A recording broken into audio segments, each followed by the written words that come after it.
Hello everyone guys, আসসালামু আলাইকুম সবাইকে। Welcome to my 62nd blog. Guys আজকে যাচ্ছে হচ্ছে রোহিতপুর। অ্যান্ড এটা হচ্ছে গাইজ, আপনারা যারা হচ্ছে ঢাকার মধ্যে আছেন, আপনারা চাইলে হচ্ছে এই জায়গাটা হচ্ছে চুজ করতে পারেন। ফরিদপুর আসার জন্য খুবই সিম্পল। আপনাদের প্রথমে চলে আসতে হবে মোহাম্মদপুর 3 রাস্তার মোড়।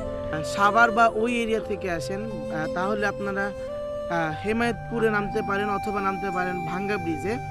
ভাঙ্গা ব্রিজ থেকে রোহিতপুরের সিএনজি আসে রিজার্ভে। আপনি আপনার ইচ্ছা মতো দামাদামি করে 180 টাকা থেকে শুরু করে 250 টাকা পর্যন্ত এভারেজে ভাড়া নেয়। ওসিলার যেটা বলছিলাম যে 3 রাস্তার মোড় থেকে আসবেন, সেখান থেকে একই রকমই ভাড়া পড়বে। তো খুদেরবাদের জন্য মেইনলি হচ্ছে আসে, মানে হচ্ছে রোহিতপুর। অ্যান্ড ইনসারালি খুদেরবাদ বললে হচ্ছে গাইজ সবাই চিনে।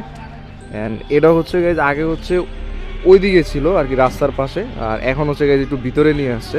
অ্যান্ড এটা হচ্ছে গাইজ যে ইনসারালি যে খুদেরবাদটা হোটেলটা, ওইটার পাশেই হচ্ছে গাইজ সরিষাঘাট। এখানে মূলত মানুষ হচ্ছে গাইজ সকাল সকালই আসে, ভোরবেলা। অ্যান্ড বেস্ট একটা জায়গা, মানে ঢাকার মধ্যে যারা আসলে মানে শীতের ফিলটা আসলে নিতে চান। সেটা হচ্ছে মেনু।